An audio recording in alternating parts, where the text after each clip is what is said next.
Hello. हाँ जी। ओ, आपका online का किसी के लड़की के संग आपने किया है क्या? सर मैंने कुछ नहीं किया, मुझे फंसाया गया सर जी। को वीडियो डालूं अगर आप फंसाया गया है तो? सर जी मुझे बचा लो सर जी, मैं मर जाऊंगा। एक वर्ड तो आप खूब सुनते होंगे ना मेरी कहानी में, एक्सटॉर्शन। गूगल पर उसका मतलब देखेंगे ना तो जबरन वसूली होता है।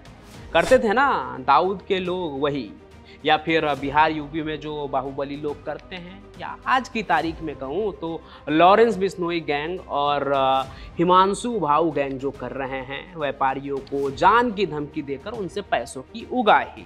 लेकिन अगर इसी वर्ड के शुरुआत में ना एस लगा दिया जाए तो गूगल से लेकर असल जिंदगी में इसका पूरा मतलब ही बदल जाता है। और ये आज के मॉडर्न क्राइम की दुनिया का वो हथियार बन जाता है जो अगर गलत लोगों के हाथों में लग गया ना तो समझ लीजिए कि आपकी तो खैर नहीं। अभी कुछ ही साल पहले की बात है, एक वेब सीरीज आई थी, नाम था जामतारा। इसमें दिखाया गया था कि कैसे झारखंड के एक गांव में साइबर ठगी कई लोगों का पेशा बन चुकी है। क्या बच्चे क्या जवान सब लैपटॉप और मोबाइल फ़ोन से लोगों के खाते से पैसे उड़ाने में लगे हुए हैं। लेकिन आज जो कहानी मैं आपको बताने जा रहा हूँ ना, देख लीजिएगा, एक दिन उस पर जामतारा से भी तगड़ी वेब सीरीज बनेगी। क्योंकि जामतारा में बैठे लड़के तो सिर्फ फिशिंग करते हैं ना, ठग कर आपसे OTP हासिल कर लेते हैं और आपका बैंक अकाउंट खाली। सर आपको एक OTP आया होगा। लेकिन राजस्थान में एक ऐसा गांव है ना जहां के लोग OTP नहीं मांगते हैं, बल्कि ऑनलाइन ही लोगों के साथ ऐसा कांड कर देते हैं ना कि लोग शर्म के मारे अपनी इज्जत बचाने के लिए खुद पैसे दे देते हैं।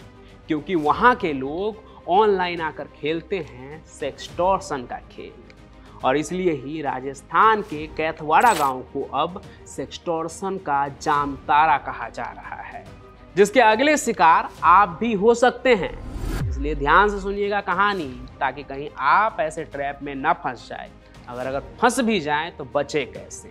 तो चलिए सीधे कहानी पर आते हैं। राजस्थान का कैथवाड़ा इलाका कहने को ये गांव है, लेकिन यहाँ की पान की दुकान पर आपको इंपोर्टेड सिगरेट से लेकर रेड बुल तक मिलेगा, जो आमतौर पर किसी साधारण गाँव का ना तो चलन है और ना ही उनके पास इतना पैसा कि ऐसे चीज़ों पर वो ऐसे पैसे बर्बाद करते। और बात सिर्फ इंपोर्टेड सिगरेट की नहीं है।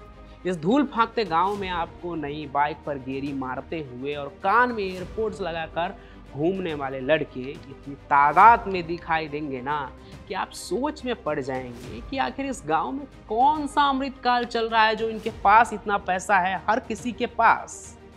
असल में उनके समृद्धि का राज जुड़ा हुआ है आज के मॉडर्न युग में घट रहे डिजिटल क्राइम से। देखिए, मेवात के बीच में बसे कैथवाड़ा के लगभग हर घर में आपको एक न एक साइबर ठग मिल जाएंगे।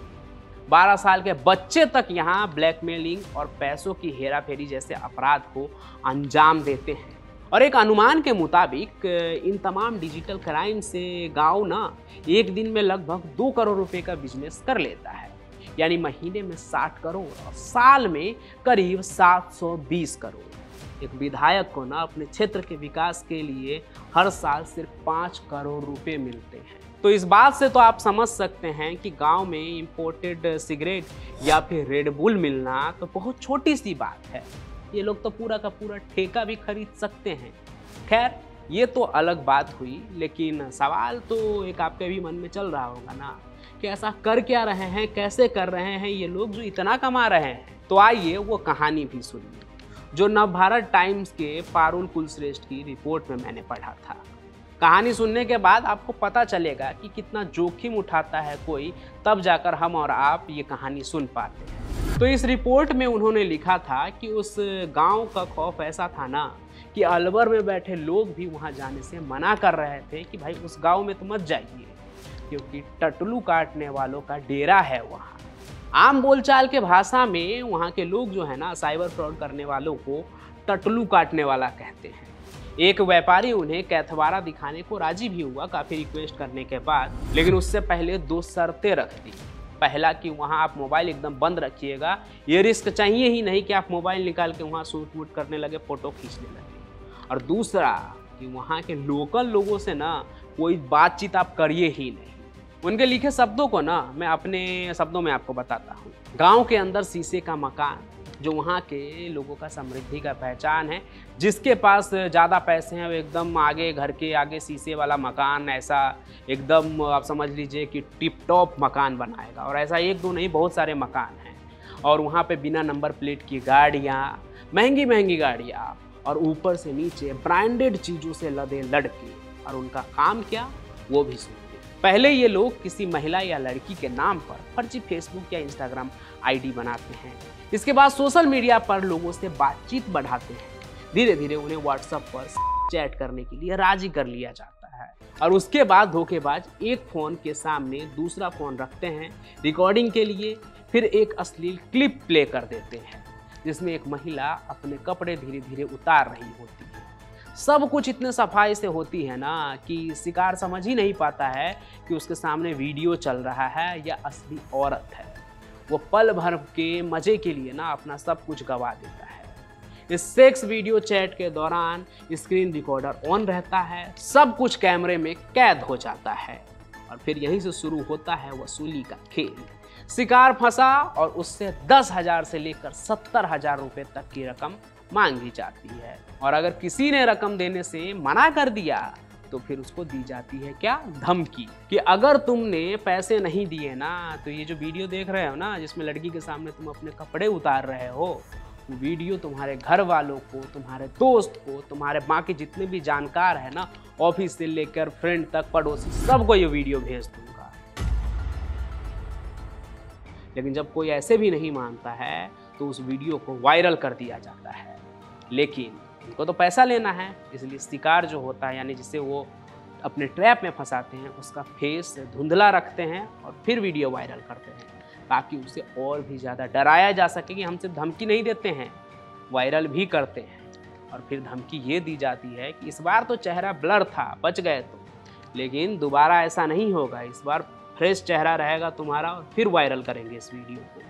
अब ऐसे सिचुएशन में फंसने के बाद तो इंसान कुछ भी करने के लिए तैयार हो जाता है। अमूमन ऐसे मामलों में ऐसा ही देखा जाता था कि ऐसे जो केस होते थे ना, उसमें सीधे सीधे कोई महिलाएं शामिल नहीं होती थी। क्लिप सब जो एडल्ट साइट पर मौजूद होता है उसे ही दिखाकर काम चला लिया जाता था, लोग बेवकूफ़ बन जाते थे। लेकिन अब ऐसा भी सुनने को मिल रहा है कि अब कुछ परिवारों की महिलाएं भी चेहरा छिपाकर ऐसा करने लगी है ताकि और अच्छे तरीके से लोगों को फंसाया जा सके। अब आप सोच रहे होंगे कि जब सब कुछ इतना जाहिर है तो इन्हें रोका क्यों नहीं जाता है। तो यहाँ कानूनी दांवपेच है। पहला तो ये कि ऐसे मामलों में ज़्यादातर लोग बदनामी के डर से शिकायत ही दर्ज नहीं करवाते हैं। दूसरा ये कि ये लोग जो फ्रॉड करते हैं ना, वो अपने आसपास के इलाकों में किसी के साथ ऐसा नहीं करते हैं, बल्कि दूसरे शहर और दूसरे राज्य के लोगों को फंसाते हैं ताकि कंप्लेंट भी हो ना तो उन तक हाथ पहुँचने में इतनी देरी लगे कि मामला ही ठंडा पड़ जाए। और तो और ऐसे केस में कोई सबूत भी नहीं रहता है, क्योंकि वो फ़ोन करते हैं किसी और टावर से, रहते किसी और टावर पे हैं, और एक बार किसी से बातचीत करने के बाद तो वो तो सिम भी नहीं यूज करते, तो उन्हें ट्रैक कर पाना भी बहुत मुश्किल भरा काम होता है। और ऐसा भी सुनने को मिलता है कई केस में कि ये लोग पैसों के बदौलत, आप समझ ही रहे हैं कि एक दिन में इतना कमाते हैं, साल भर में इतना कमाते हैं, तो ये लोग पैसों के बदौलत ना अपना जो लोकल पुलिस होते हैं उनसे भी अपनी सेटिंग रखते हैं। फिर भी यहाँ मैं यही कहूँगा कि अगर आप ऐसे किसी मामले में फंस जाए ना, गलती से भी इस ट्रैप में फंस जाए, तो बिना डरे सबसे पहले किसी जानकार से सलाह लें और पुलिस में तो ज़रूर जाएं। साइबर पुलिस को भी अपनी शिकायत लिखवाएं, नहीं तो ये लोग आपको इतना डराएंगे ना कि आपका बैंक अकाउंट तो खाली होगा ही, साथ ही मेंटली भी आपको किसी लायक नहीं छोड़ेंगे। इसलिए डरना नहीं है और सबसे पहले खुद को सुरक्षित करना है। और क्राइम कनेक्ट पर तो आप ऐसी कहानियाँ देखते रहिए ताकि इस तरह का कोई नया फ्रॉड आता है तो उसको लेकर मैं आपको अवेयर करूं और आप कम से कम जो क्राइम कनेक्ट देखते हैं वो ऐसे किसी ट्रैप में तो ना फंसे।